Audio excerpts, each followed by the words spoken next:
This episode of Weed and Grub is brought to you by The Freeze Pipe. Hey, Mike, do you remember those ads for Keystone Light beer with bitter beer face where someone would take a slug of beer and then he'd be like, oh, no, it's so bitter.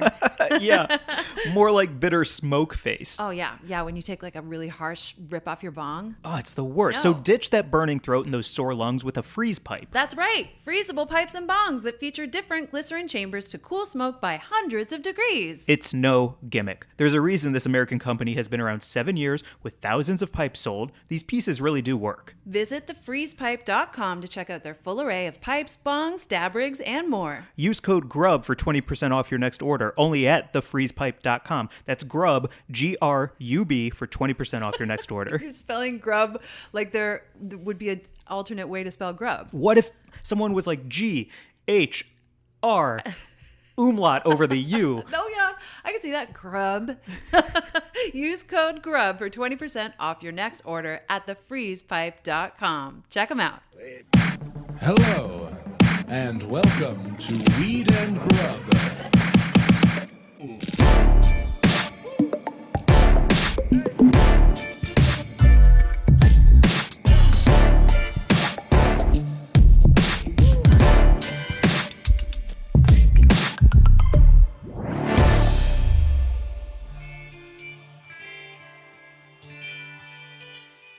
All right. Ready? I'm ready. You look like a good hang. Like, Thanks, you know man. how to hang out, yo. Thank you. Yeah. Yeah, I feel like you put sunglasses on anyone, including a corpse, and they look like a good time. What do you... No. Isn't that how they get away with it? In Weekend at Bernie's. Yeah. Yes. Yeah, they're just like, he's just That guy's just cool. he's just cool and chill, man. Yeah, that's not the dead. key. If ever I had to now that things are open back up, if I ever have to help my friend out of a bar, Yeah. as long as I have rescue sunglasses in my pocket, Absolutely. to walk out and put them over my arm, Yeah. good to go, smooth sailing. Do you remember, this feels a bit full circle because I remember when we started this podcast way back when we were talking about how you wanted to go to your own funeral, and you were like, you're like, I want to be at my funeral, like dressed and seated in the audience. in I the think that'd be audience so with funny. like sunglasses on, Yeah, and like you're listening to everyone eulogize you. totally. Closed casket or urn, whatever Yep. it is. Yep. Maybe just a big picture of me and you. I don't know, something. Yeah. Yeah, and then Me, because I'm dead. And We then- died together. A picture of both of us at your funeral, except I'm still alive. How awkward. I just think it'd be so funny. You're like, she doesn't exist without me. If I'm dead, she is too. Some like fucking weird Shakespearean shit right there. Okay, Yeah, it sorry is. to interrupt. Go on. Oh no, it's just rehashing one of my favorite bits of all time. Just like seat me in the audience of my funeral early, wearing some shades, and then not say anything and let everyone sit around me. I just think that would be so funny. And then at some point, someone realizes that you're there. Yeah. Well, because when everybody goes and pays respects, or when everybody leaves and realizes there's still one person there sitting, that's when somebody will come over and like put their hand on me and be like, sir? And Sir? then you just fall over. It's morbid, but it's fun. It's morbid is fun a lot of the time for me. Yeah. You know, morbid is great. You look so cool, Mary Jane. I feel like I should take my sunglasses off because you can't see these virtual sunglasses are fucking with my jam. Really? Let me see. There. That's better. Oh, it would have been funny if you added like a clown nose or a very large hat. Oh, wait. Let's try this. Here, I got some. What does this look like? There we go. Now I'm a bear. Fun with Zoom filters, folks. Got to keep it fresh. Week 5,000 of the COVID-19 pandemic lockdown, and we're having fun with Zoom filters today. What up, Mary Jane? How's it going, Mike? I'm having a good time. Welcome to too. Weed and Grub, everybody. This is a podcast about comedy, Cannabis, culture, cooking, calling shit out, and Zoom filters. Yeah. And corpses. And having a great time, no matter Thank what's going you. on. That's a better thing to Just say. figuring out a way to make it all good, even when it's not good, because it's going to be okay. It is going to be okay. Yeah. I'm so excited to hang out again. Me too. Me too. Yeah. I heard on the radio, because I listen to NPR when I go for my walks in the mornings, my daily constitutional. I I have don't know my why I'm duffel using bag. that voice, but it is. I listen to Up First on NPR to find out what's going on in the world.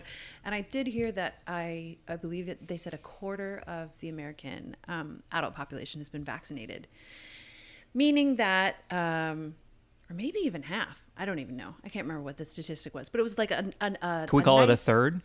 It was what? Can we just call it a third? Yes, let's call it a third here on Weed and Grub. That's a nice number where we just take a bunch of factors and put them in a hopper and pick one out, and we don't know if it's true, but we're going to say it anyway.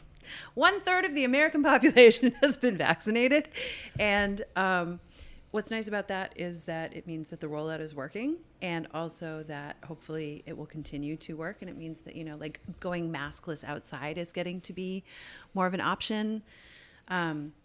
Like the CDC is issuing new guidelines that are like, if you've been vaccinated and you're outside, you don't need to, necessarily wear a mask, which is cool because I'm excited to like have a picnic with you, masks off, roast chicken in my face. Yeah, agreed. Although it would be nice if we transition from masks into wearing Zoom filters in real life. Like if I went to a picnic with you and you came wearing cute little bear ears and a plastic bear nose around your head for the picnic. Oh, nice. I would be so full of joy. So full of joy. I would 100%. I feel like there are going to be so many creative ways to like express yourself coming out of this wild period where people have had a lot of time to clean out their closets and like maybe build bear Zoom costumes that'll be real life filters for your face. Yo, I'm already getting DMs about Halloween, and that is a very exciting DM to get. That's fun. That's exciting. Yeah. Yeah. So I'm all about it. Oh, speaking of, you called me something that hit so close to home that it didn't even hurt. It was just wildly appropriate and spot on. Okay. You called me the mullet of hanging out. No, I called you the king of the mullet hang. The king of the mullet hang. Don't get it twisted, Mike. You're the king, much like the king of Queens. You are the king of the mullet hang. Uh-huh. Okay, sorry to interrupt, but I did need to say that I did call you the king of that. Yes. And the mullet hang is? Please, no, you nail me twice, baby. No, you're trying to say it, and I'm just trying to get in on it. I just panic about hanging. Yeah. So you need, like, it's a party in the back, but up front, there's got to be some business to conduct to ease you into the situation. Yes. Right? Exactly. Yeah. You need something you need to accomplish something before we just kick it. Yes. Why are we hanging out? What are we going to talk about? Is there a business avenue within that? Can we do some tax paper preparation before we cook dinner together? Exactly. My favorite thing to do is bring over a W-2. Yep. Maybe we both do it together, and then we hop in the kitchen and make a cacio pepe. Yeah. Maybe fill out this warranty for this new TV that I have, and then check in with AT&T to see if there's a better deal that I can get with my provider, and then we can watch Kong versus Godzilla. I am the king of the mullet hang.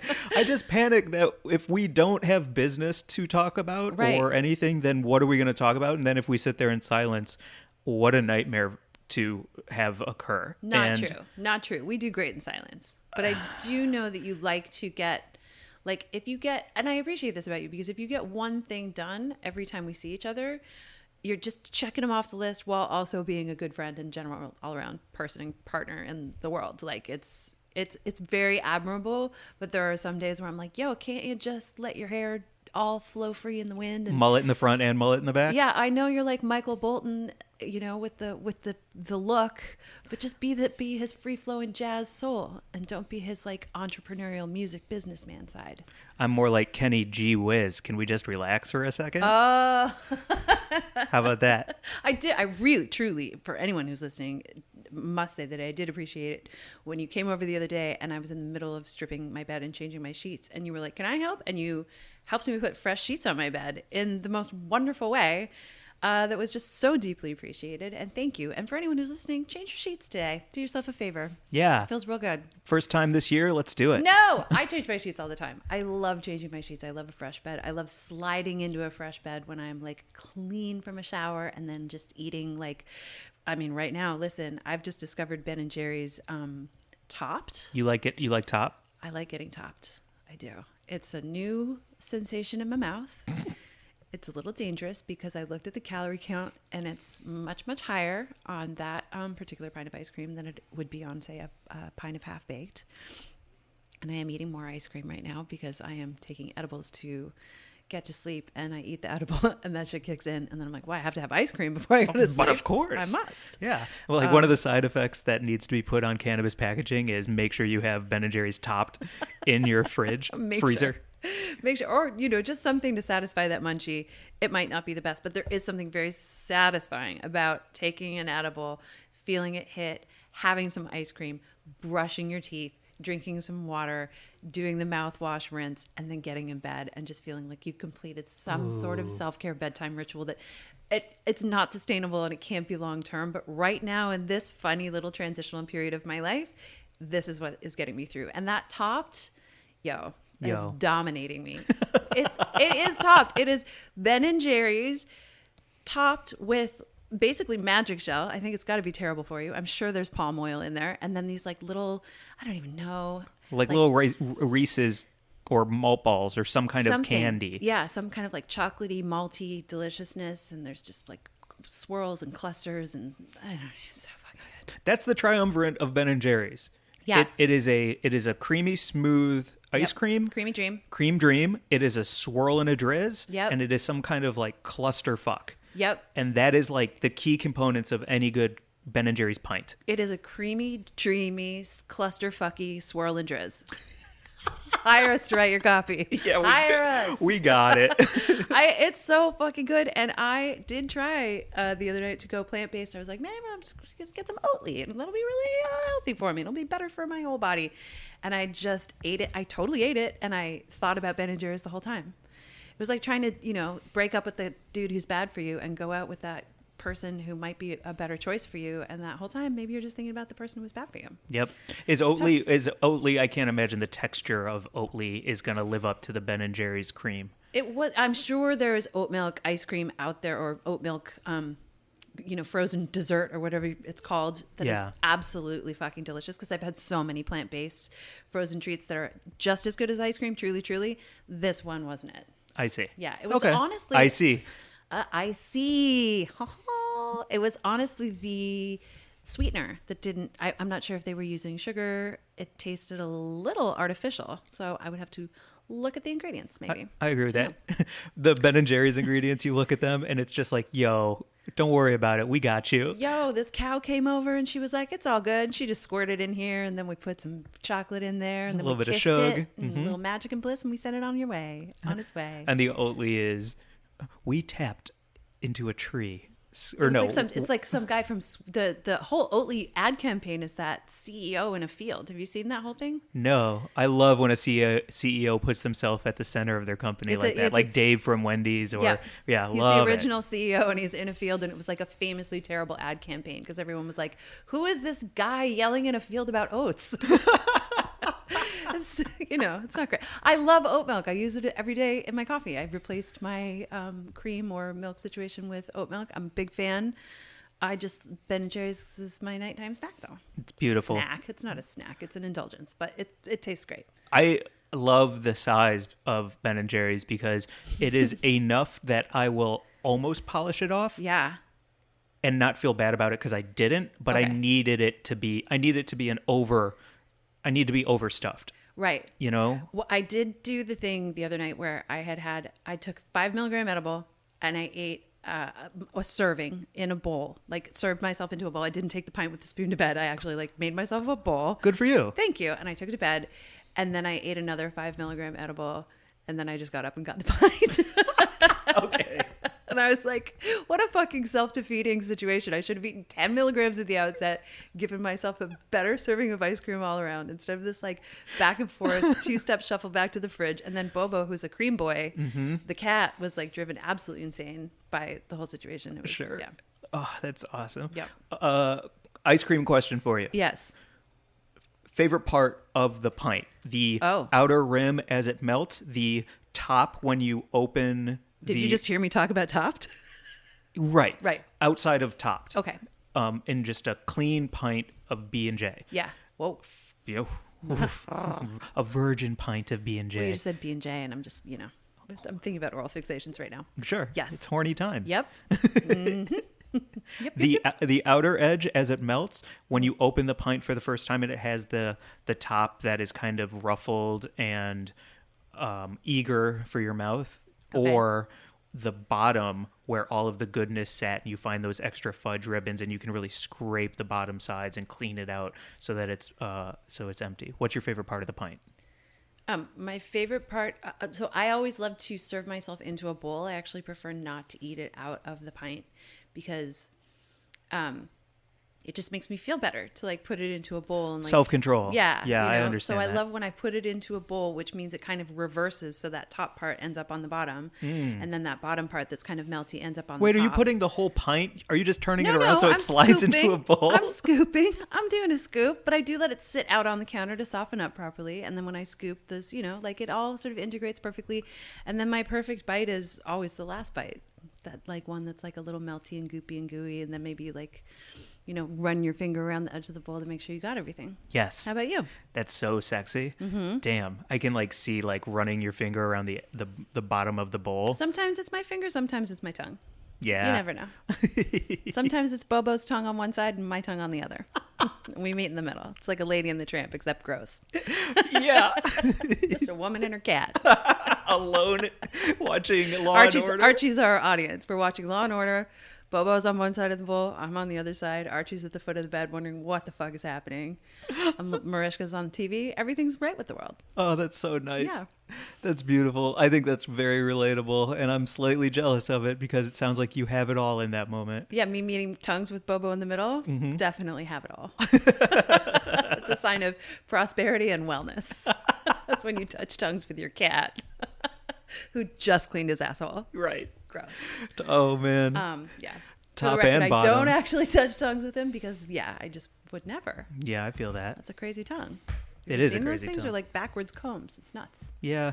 Yeah, I'm on a TikTok microscopic tip right now, and I'm Ooh. really enjoying it. So I've seen like cat tongues and leaves up close. I found a new TikTok rabbit hole to go down, and I'm having a great time with it. Microscope talk?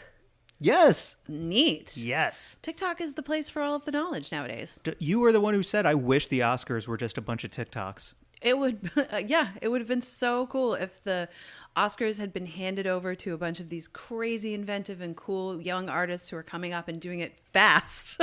Like, let's get this done. Yep. Yeah. I mean, I didn't really watch the Oscars. I did tune in long enough to kind of see you in there, smashed into that broadcast. How did that feel? Really fucking cool, Mary Jane. Your commercial ran during the Oscars, Mike. Yeah, that's pretty rad. Yeah.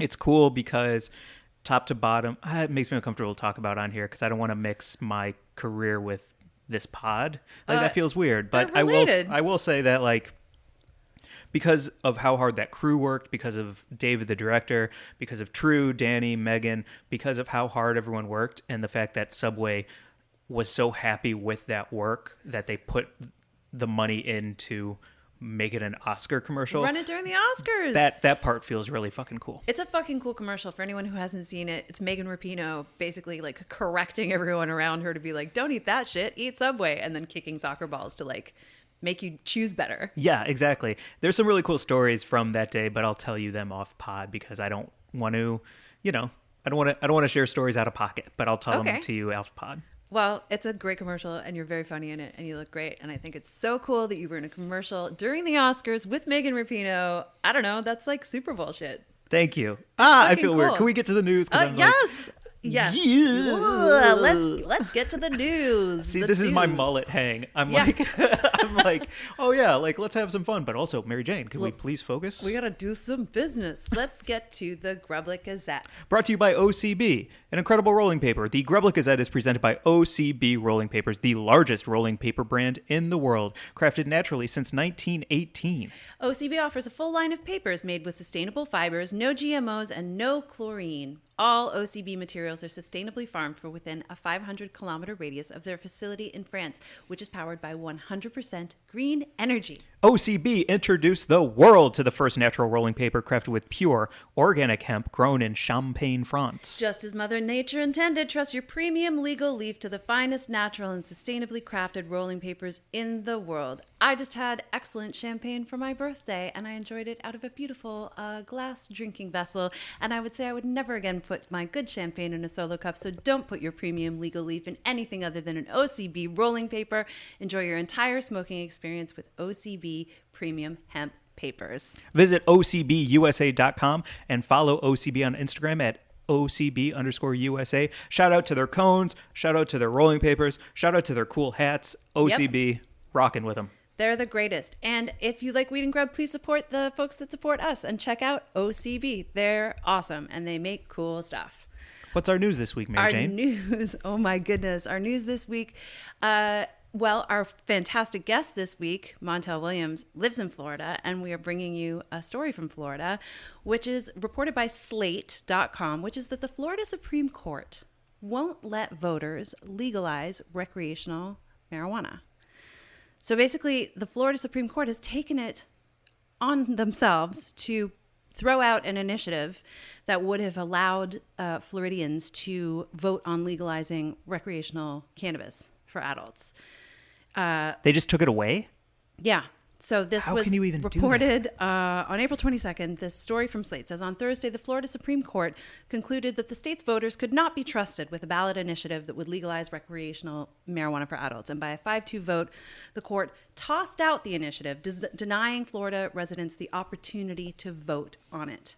Wow, you hypocritical fuckfaces. Isn't that fucking wild? Like the idea of I can't trust the citizens to make their own best choices for their own best interests. Well, so we will just say, no, you're not allowed to make a choice. Right. It's not in the best interests of the deep coffers and deep-pocketed politicians and big business who obviously are have a hand in what the Florida Supreme Court says. So this also reports that the campaign to liberalize Florida's marijuana laws has long pitted, like people have fought against state laws and state officials for a really long time.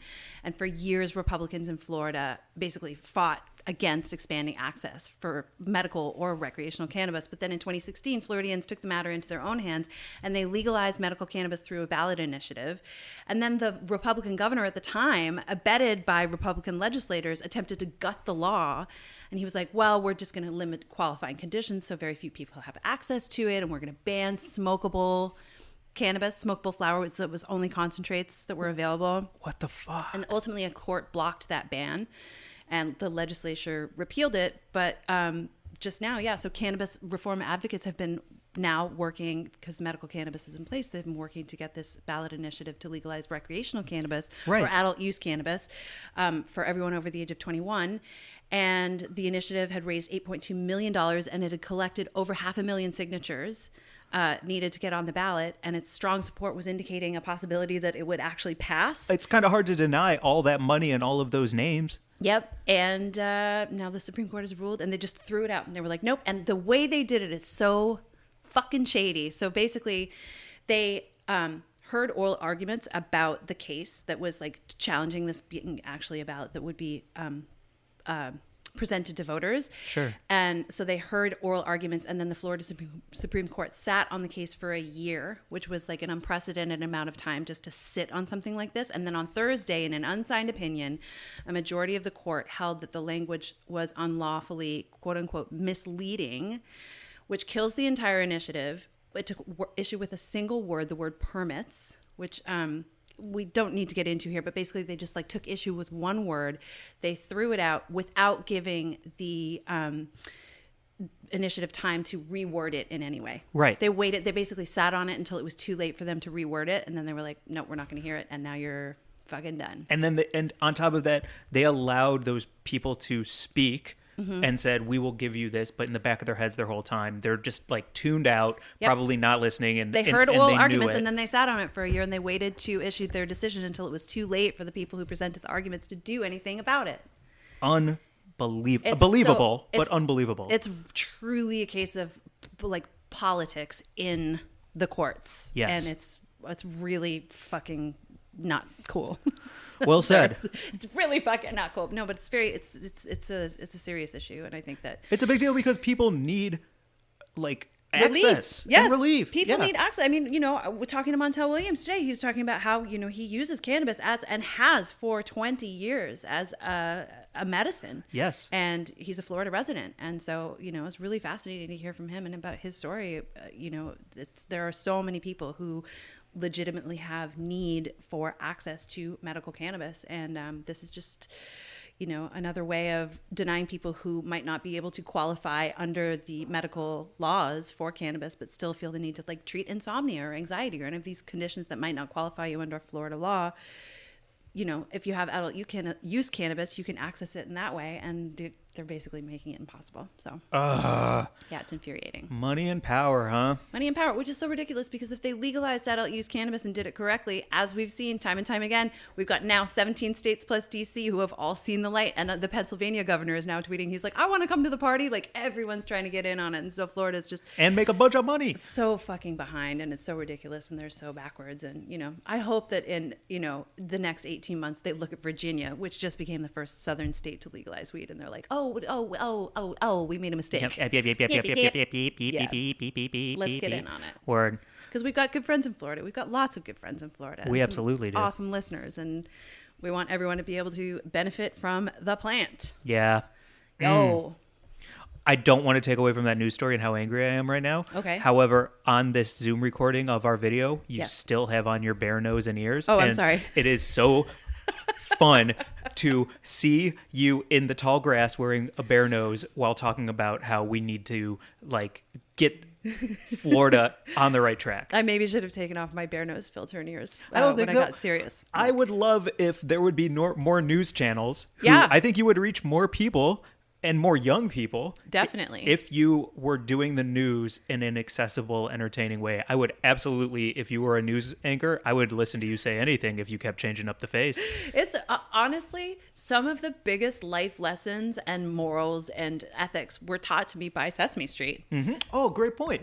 Yes. Some of that, some of those songs about just, being a good person or cleaning up your room or being nice to your parents, all told to me through puppetry and Muppets and, Oscars in trash cans and stuff, and I listened. So I love that. Yeah, listen to me with the bare face and the ears and the nose. Legalize weed. I mean, you've got a Reuben sandwich for your background. I know.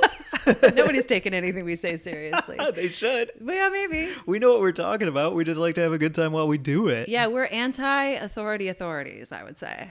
Well said, Mary Jane. I'm actually stealing it from someone who said it. No, you're not. I am. Well, we're using it. That's ours now. TM. Okay. TM. Yep. Yep. Oh my gosh. We are flying. Okay.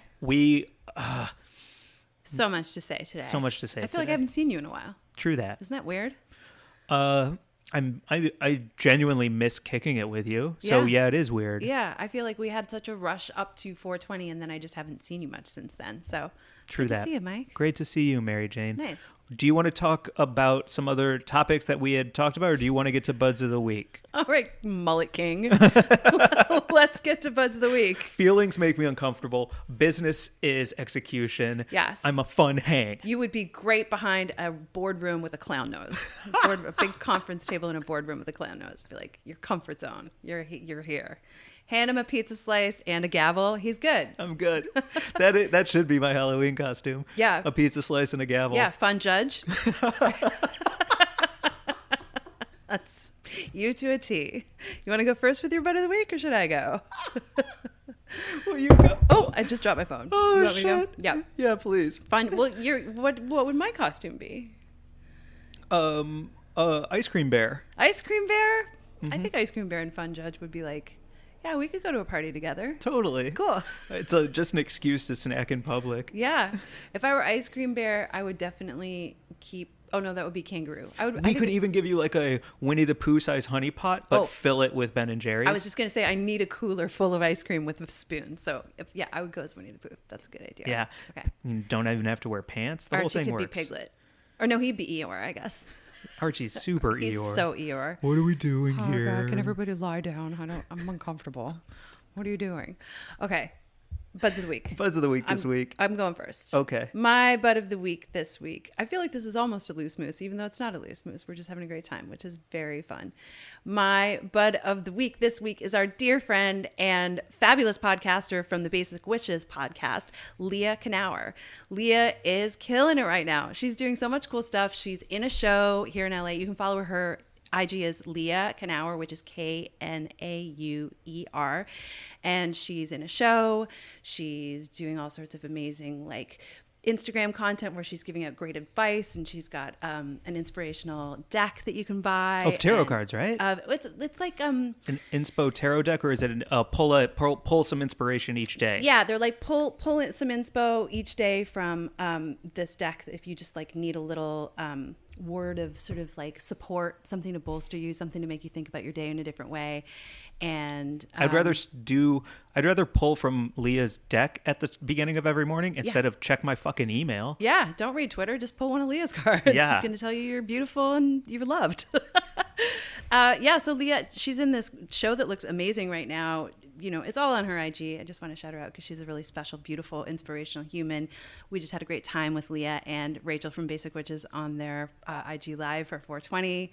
She painted a picture of Bobo for me that I have that I look at every day. He's wearing a pirate pouch in it. All around great human. Give her a follow, Leah Knauer. I hope I spelled it right. Knauer.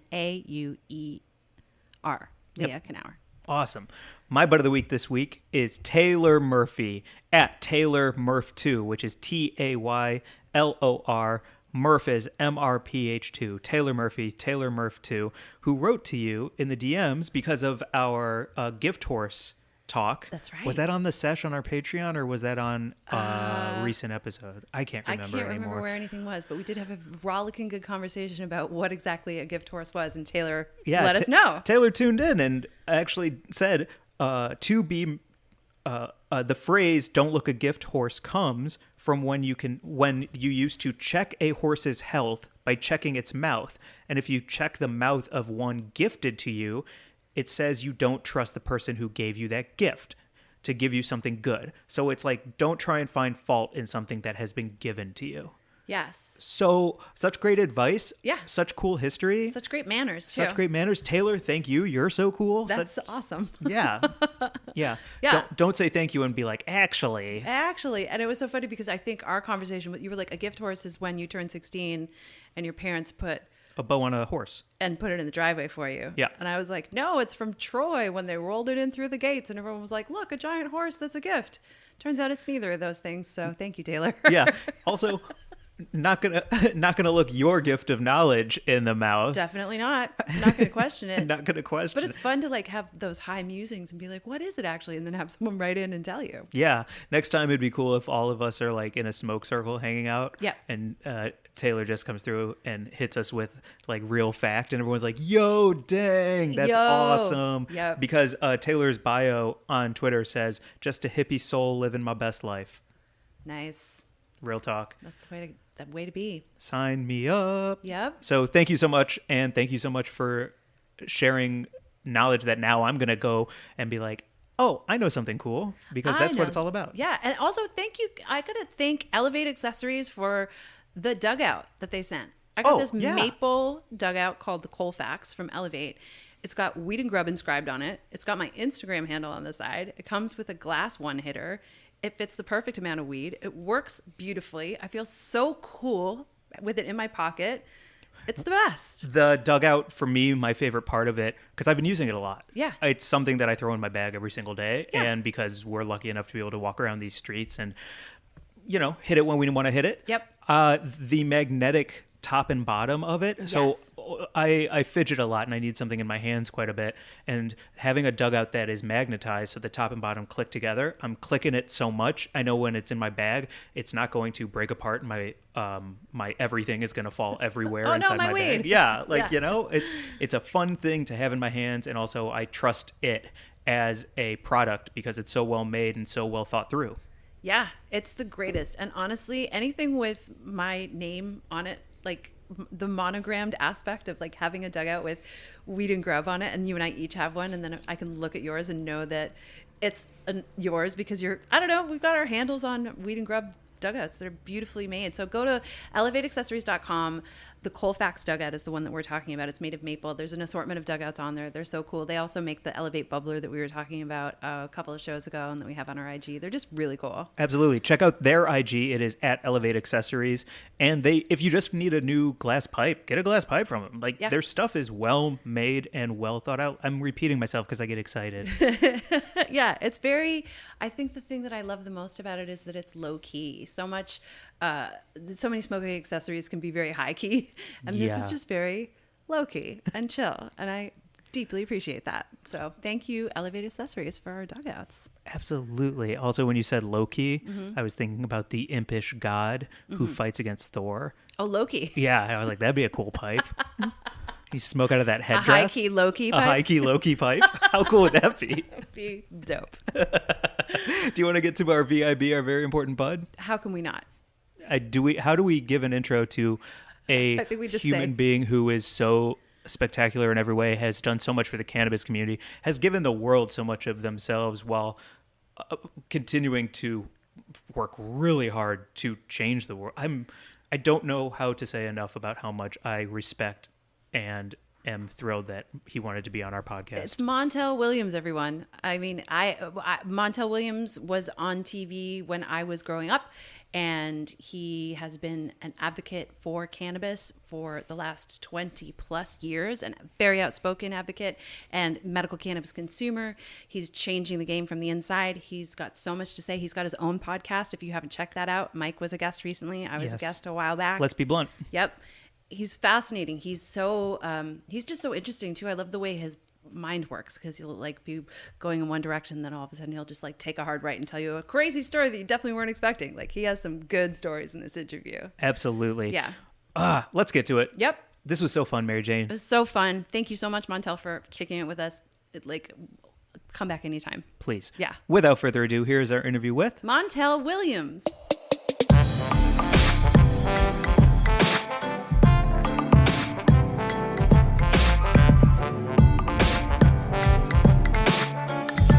Hello, sir. Thank you so much for joining us, Montel. This is an absolute pleasure and honor.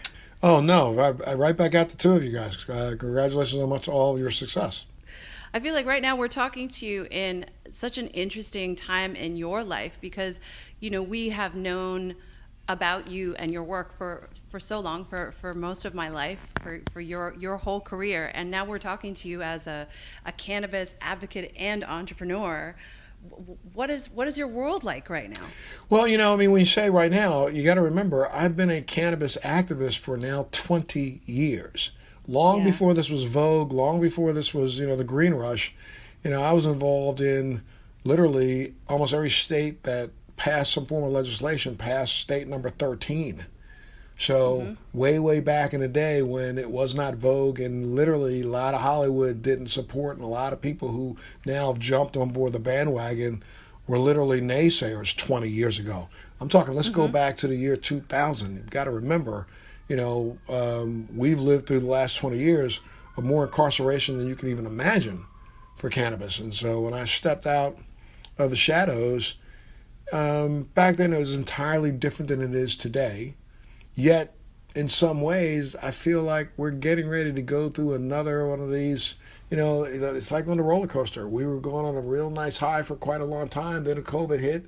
COVID, though the cannabis industry has continued to rise, at the same time, I think there's been some pushback that we're not paying very close attention to that's getting ready to make this cannabis industry take a big dip. Wow. Can you say more about that? Where are you seeing that come from? Well, I mean, I from my perspective, though this last November, we had an election that was a major boon for cannabis.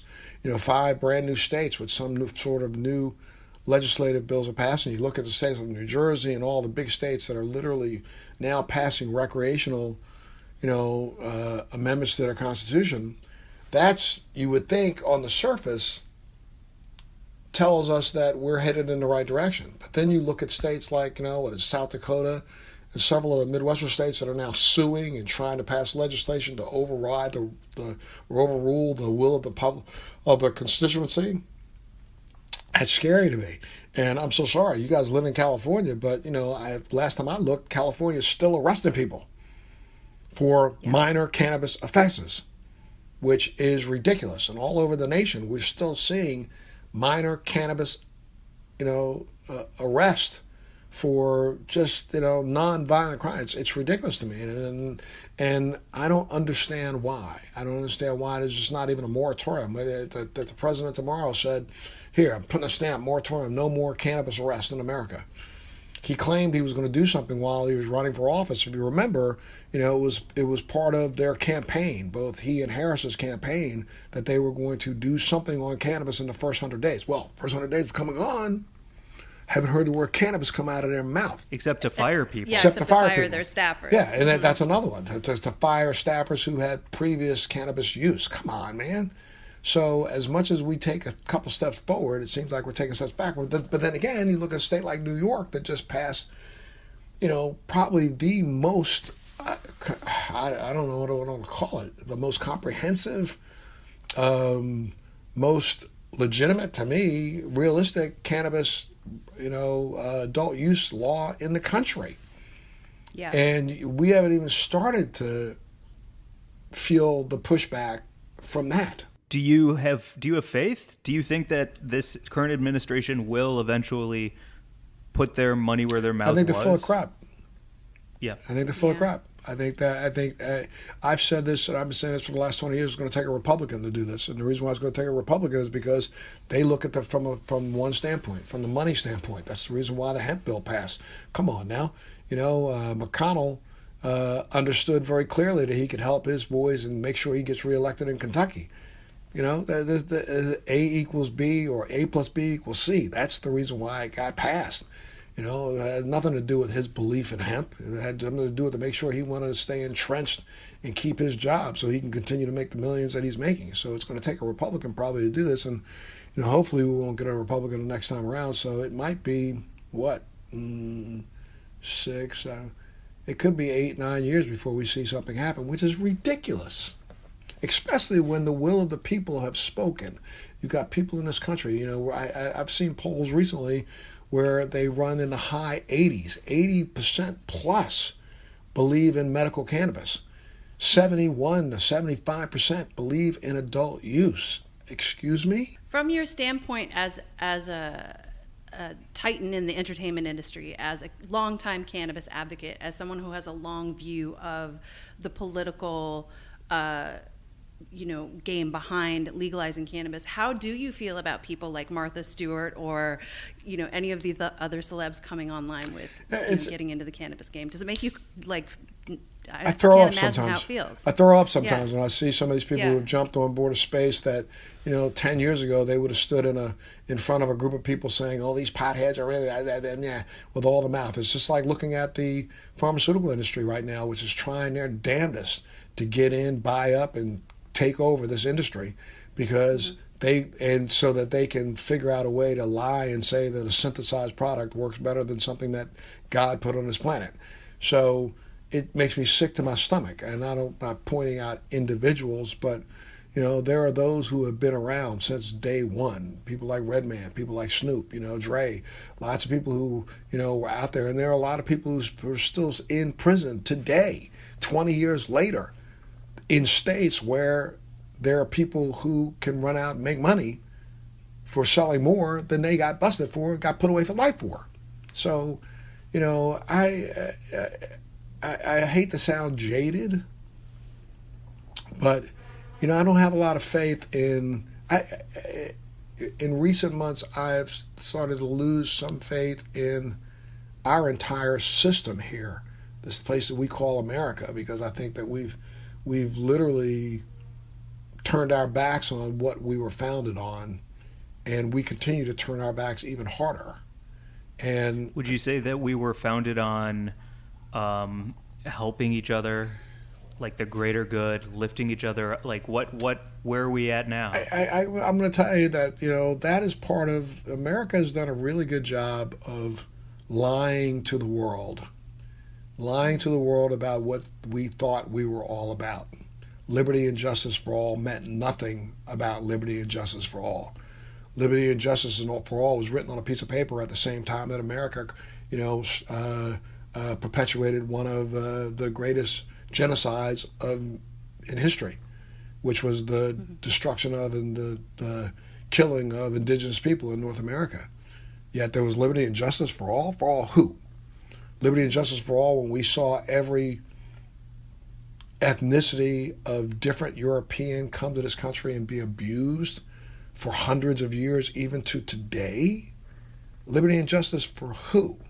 So, and the idea that that document and those papers ever meant anything for Africans, and now what we call African Americans, stop. It was never meant to be a document that thought that mankind was created equal. This is a document that thought that only Anglo-Saxons were created equal, and not all of them were equal to each other. So let's get that straight. So, we perpetuated a lie for now a couple hundred years, and now the lies come home to roost. And it's a matter of what we do with that lie now about whether or not this country exists for the next 100 years. I think we're teetering on this is one of those seesaws. We're on the teeter point right now, whether we continue to move forward as a nation or, we fall the way of the Roman Empire. What do you think the first thing is that the average citizen needs to do in order to encourage movement in the right direction? Like just your ordinary person. Give a damn. Yeah. Get involved. Yeah, I don't even need you to get involved. Just give a damn. Mm-hmm. Just believe. Believe that it took all of us to get here, and it's going to take all of us to get out of here. And try to do what you can do on your own individual basis to make the world better and your footprint better. We talk about carbon footprints when it comes to global warming. I think it's health and responsibility footprints, your own healthcare footprint. Look at your footprint. What can you do? Too often we're trying to tell other people what to do. Look what you can do to make things better. If you have 10 friends of yours who are trying to make things worse, then try to convince one of those 10 to do things better. Was there a time before you had your own show when you didn't give a damn and something happened that made you, or is this just who you have always been, man? No, I'd say probably who I've always been at the 75% mark, not 100%. It took a project that I got involved in before I started the show, where I was speaking around the country to kids who were less fortunate from poor neighborhoods. And I really had to stop and look in a mirror and really think about the privilege that I had in comparison to some other people, and then try to do something to help uplift some of those lives. 3 years before I started my talk show, from 88 until 91, I spoke all over America, about 1,500 high schools across the country, to about 1.5 million kids and parents and adults and people face to face. And I was back then speaking to kids about, this will blow your mind, I was speaking to kids about staying in school, staying off of drugs, staying away from sex, and dropping out and drugging out. And was one of the only people in the country that was doing it at that time. But because it had been so crazy looking at, I'm a child of the, I was born in the 50s, guys. I'm a little older than you. And I remember Jim Crow. I remember the 60s. I remember being spit at walking to school. I remember, the riots of the latter 60s and the early 70s. I remember the hate in a nation.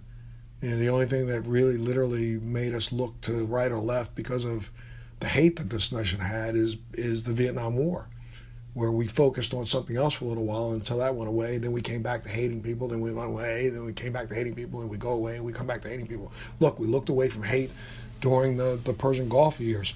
Now we're back to hating again. It's almost as if this country needs to have a war to remember that it takes all of us to defend this democracy, not just a few of us. And there's all of us wearing that uniform, protecting and serving the rest of us, the least of us who are putting it on that are working for the most of us. And, until we get some sort of a grip, and I hope and pray that we do. I was talking to somebody who's very important to me a couple of days ago, and they were saying that they really fear this summer.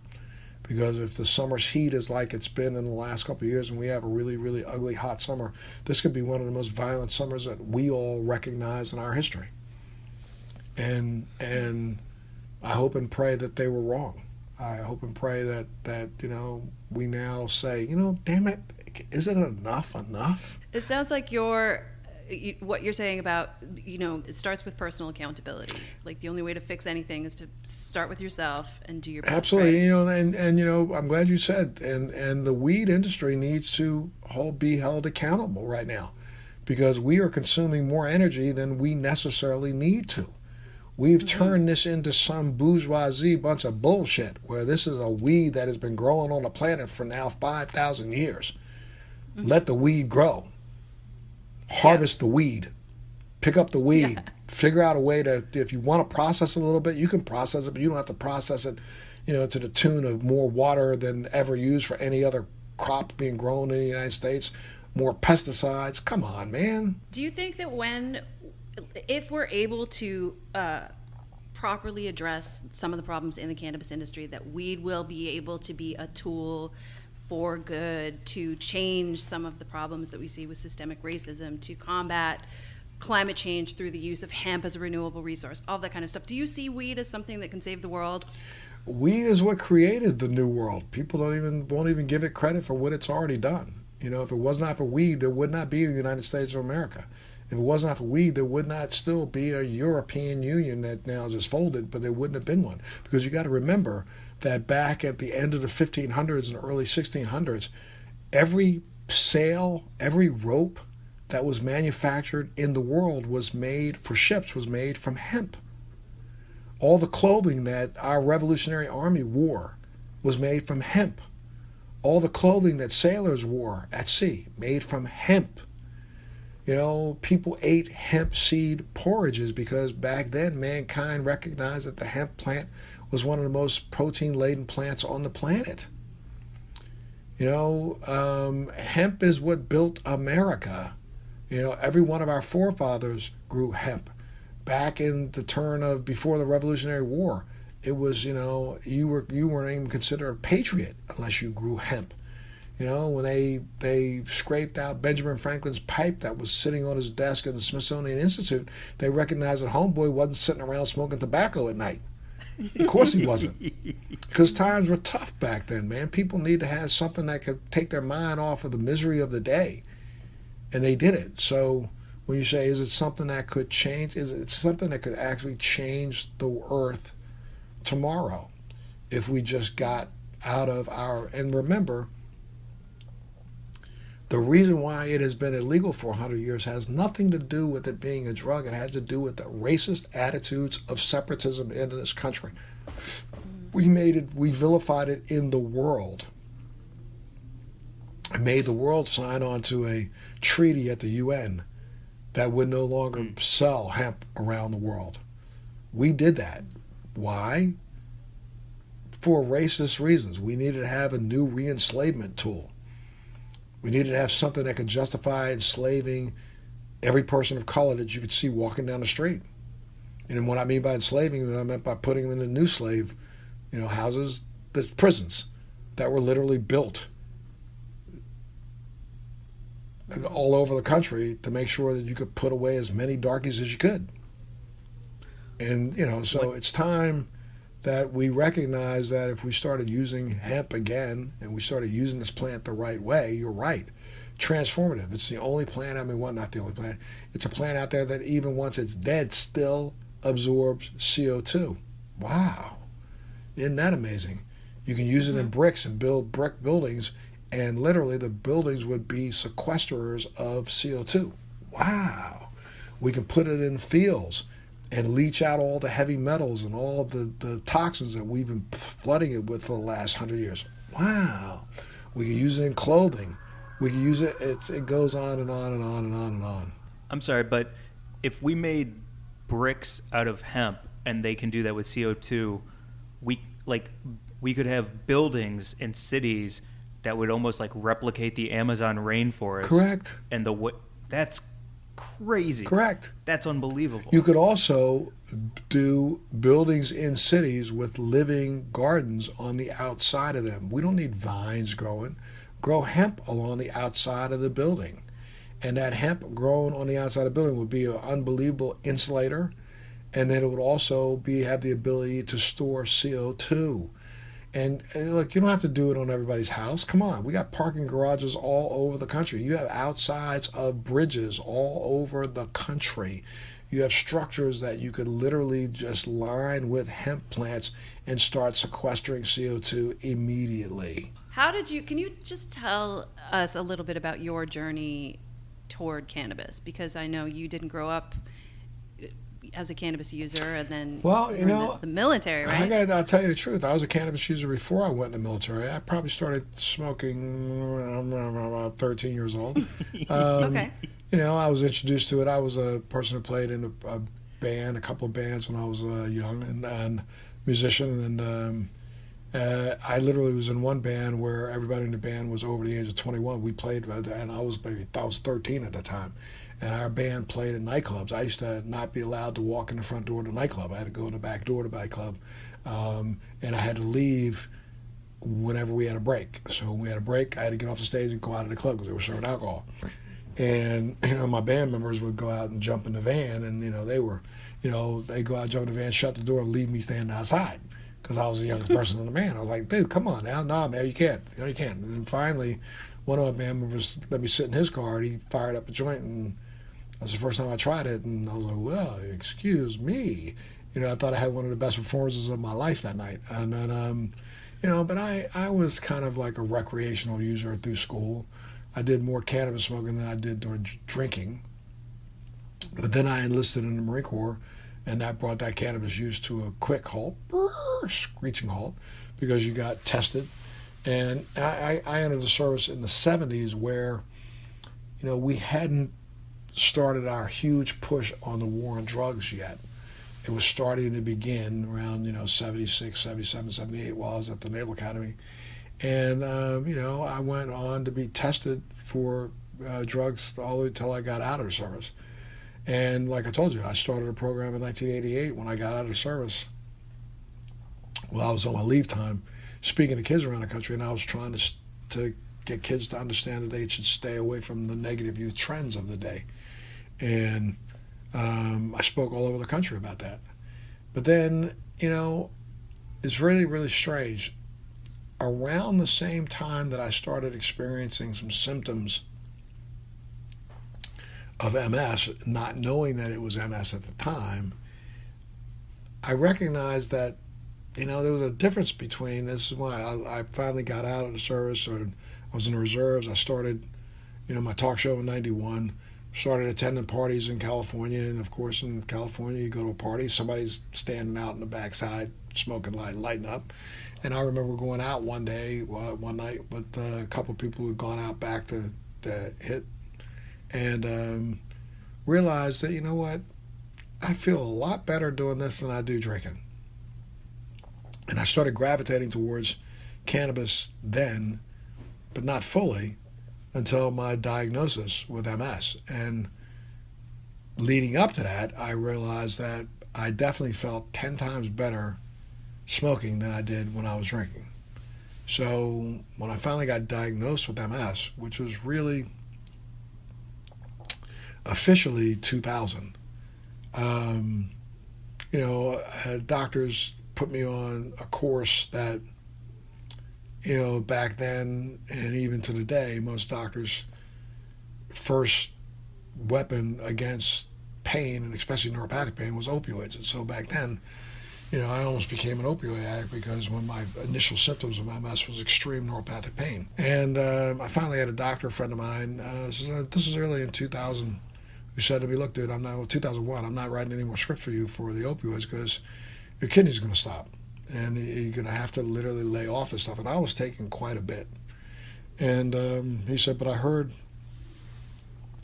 that, this marijuana stuff works, especially for people who have the type of pain that you have, seems to fare better with that. You ought to go figure it out. And I'll never tell anybody I told you this, is what the doctor said to me. And so I, back in 2001, started doing a little research on my own. I was hoping on that note that you could share the story of when you were caught with cannabis, and you're so famous, and you made the choice to have that press conference, And it is just an incredible story. I'm hoping you don't mind sharing. Sure, no, but when you said when I was caught, I was going to ask you which time. Ha ha.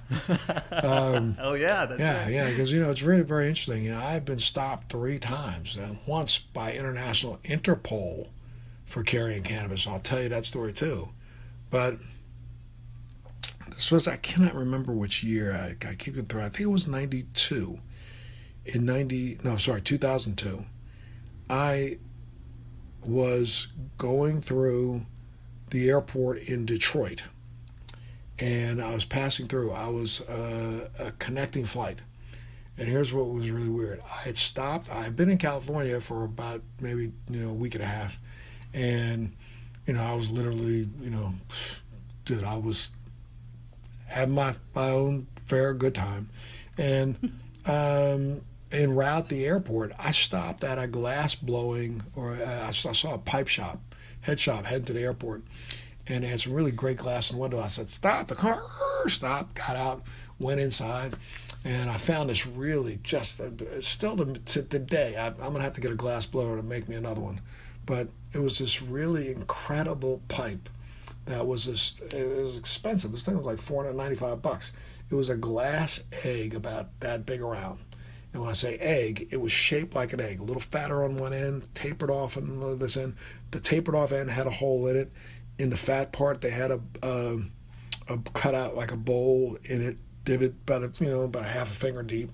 And on the other end of the egg, the opposite end from the small end, there was another little hole. That was your carburetor. And I will tell you, this thing was one of the most incredible smoking apparatus I have ever had in my life.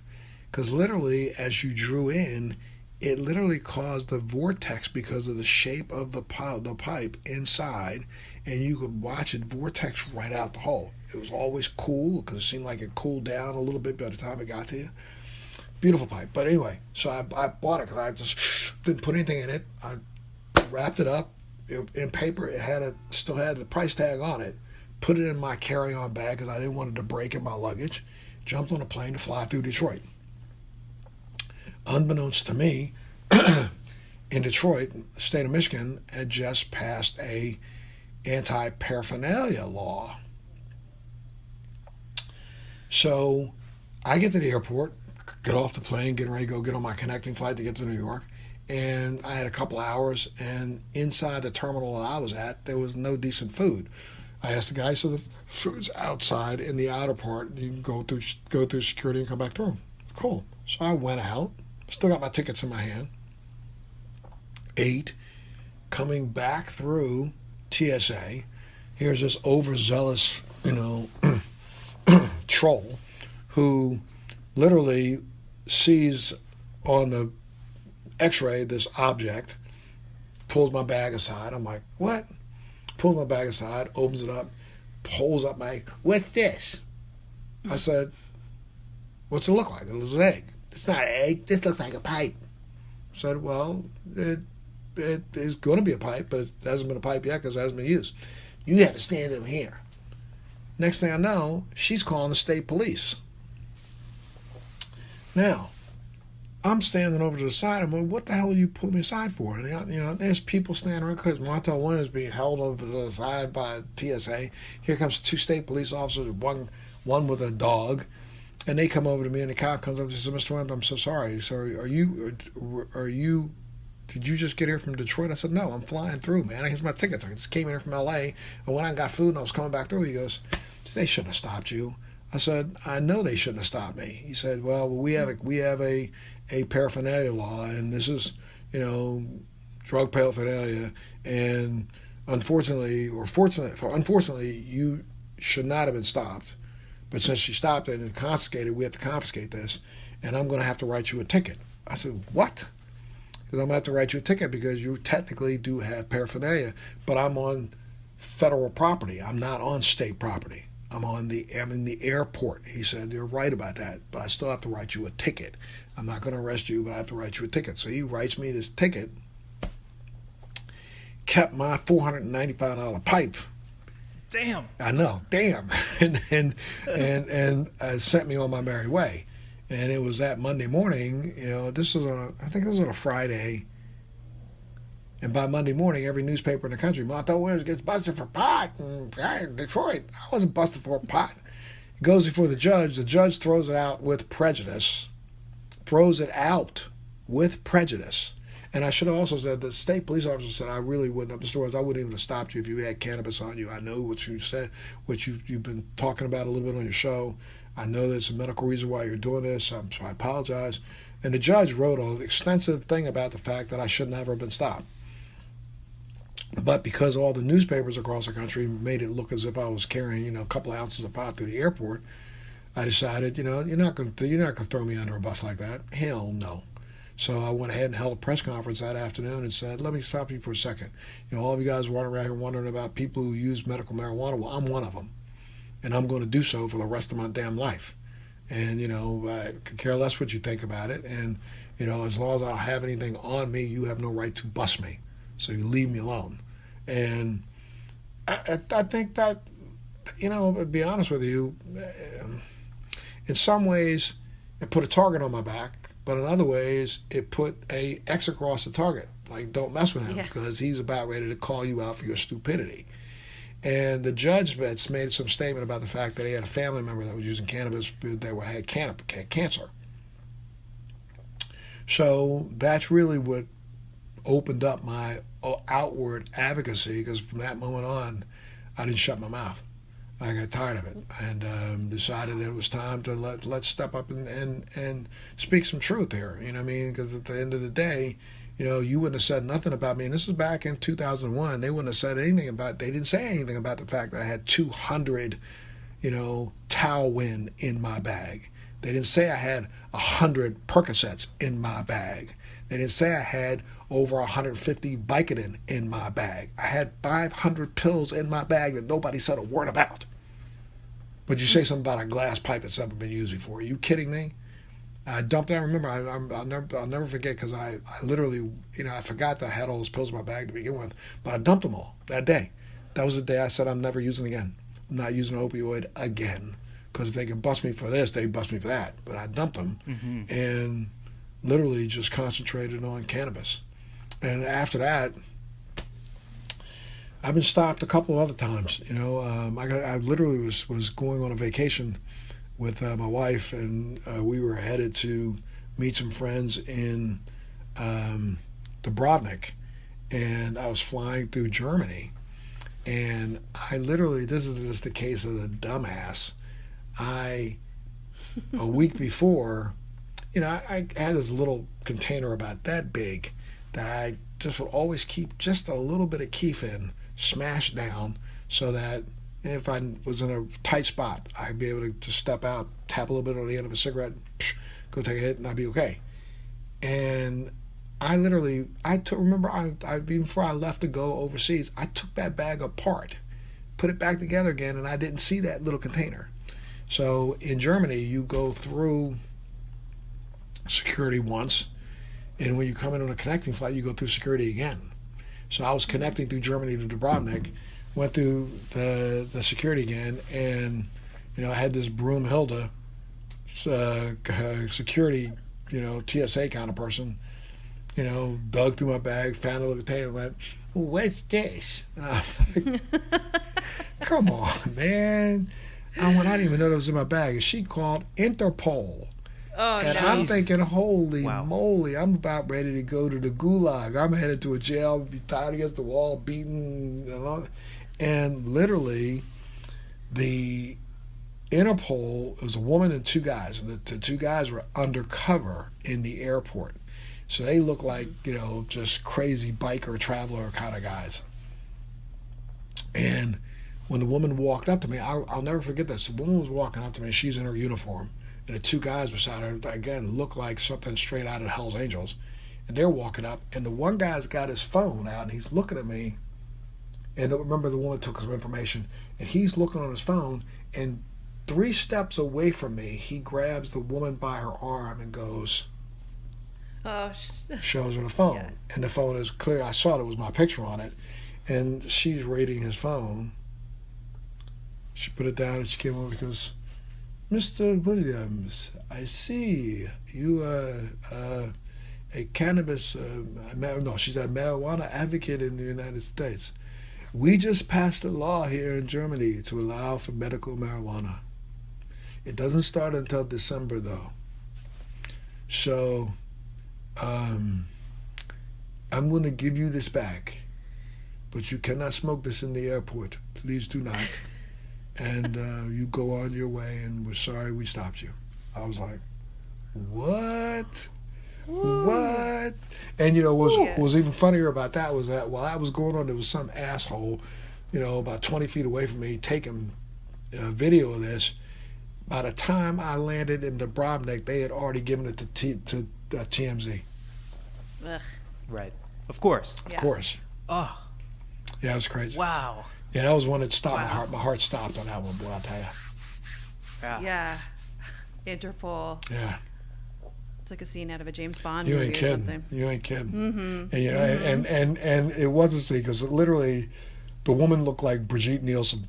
You know what I mean? She was this tall, 6 foot tall, Amazon looking blonde dude. Mr. Williams. Mr. Williams. I was like, oh no.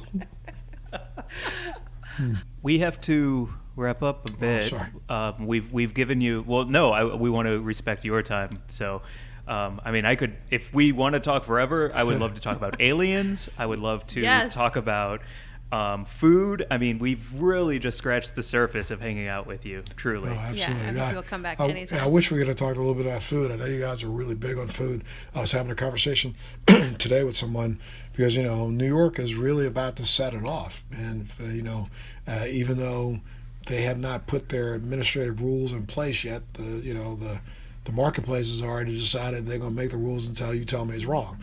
And, there's a lot of food being served so far right now in New York. Lots of, standalone events where people are going out and sample. And, I've got a lot to talk about when it comes to foods, especially because I think, in some ways, several other people who have been pushing for cannabis-infused foods literally kind of in some ways missed the mark a little bit, especially when, you have some of them, you mentioned someone earlier, but, people have these great cooking classes where they're showing you drop this in, stick it in the oven at 350 for the next 40 minutes. No, don't do that. Don't do that. Why would you do that? Why would you put a isolate oil in your food and cook off 25% of it? Why would you do that? Why not come up with ways to make drizzles that you can drizzle on your food once the temperature goes below about 109 degrees, and then drizzle infuse the food rather than bake it into the food? It works. We're so used to the idea of baking brownies that we don't recognize those brownies are only probably 10% as strong as they could have been had you infused them after you baked them. Yes. Oh, like on top. Like yeah, you do like little... we put icing on it, or you can actually inject it in and let it soak overnight. Or, the way your grandmother used to make your, fruit cake. She used to make the cake, then she put it in a container and she poured, a whole bunch of rum on top of it or sherry on top of it, put a lid on it and let it sit there for a couple of days. That's how you make that thing work the best. Not by sticking it in the oven and baking off 90% of it. Yeah, a little drizzle of infused olive oil over top of that pizza margarita. Come on. Yes. Make yourself a olive oil, mango salsa chutney. Put that on top of that. Come on now. Go out and get yourself some acai berries and smash it up and grind it up in there, and then, put some lime juice on top of that. Put that over top of your fish. Come on. Oh my God. It sounds like I just envisioned you having an entire Newman's Own style but line of Montel Williams approved, fresh, beautiful condiments and drizzles and sauces that would go with anyone's pantry. It's probably your lipstick ideas. Yes. We have to have you back to talk more about that because that is so exciting. Absolutely. And just to talk about what we all want to get up to in the kitchen when we hang out in real life. Yeah. Absolutely. And again, I'm all about, as much as I can be, I love to have a real good conversation about health in cooking. We know that sugars literally are, the fuel for cancer. And we spend so much time in this industry infusing sugary treats with cannabinoids, claiming that it's a way to get medicine in the body. We don't need to do that. You know what I mean? And it's just a matter of figuring out the way to make a taste profile that people will accept, though, we don't recognize in the United States that we have been slaves to the sugar industry for the last 50 years. I mean, they even put sugar in milk now. Come on, man. Cows didn't hate sugar, so now why all of a sudden we sugaring up our milk? Stop, so. Yeah. I remember judging a cannabis cup and doing the edibles, and I think there was like 14 or 15, and 12 of them, the number one ingredient was corn syrup. Yeah. First thing. And it was just like, what am I don't even want to really judge this. Right. To be honest, there's nothing to judge. No. It's trash. No, and you really not. So what are you teaching me? How to hide the flavor of something that tastes pretty good? True that. You know what I mean? True I don't want to hide the flavor. Shit, I want to know it's there. Come on now. Well, where can folks follow you to find out about all of the things that you have going on with your upcoming everything? Well, just like you guys, I do have a podcast, which is, Let's Be Blunt with Montel, which you can get at all the podcast outlets. MontelWilliams.com and MontelMedia.com. You can catch me. Amazing. Hopefully some come back and we can talk about some exciting things on the horizon. Please. Sure, let's do it. We'll set it up. We'll set up a time and chop it up again, okay? That would be amazing. Love Absolutely. Yes. You can follow us at Weed and Grub on Instagram. You can email us, wg@weedandgrub.com. Please leave us a 5-star review on our podcast. Please leave Montel a 5-star review on his podcast. Thank you. Bump us up in the algorithm so everybody can learn more, grow more, and have a really great time doing it. So you guys stay well, stay safe, love your family, and we'll hook up soon. Thank you so much, Montel. Absolutely. Thank you. Bye. Take care. Bye, everyone. Bye-bye.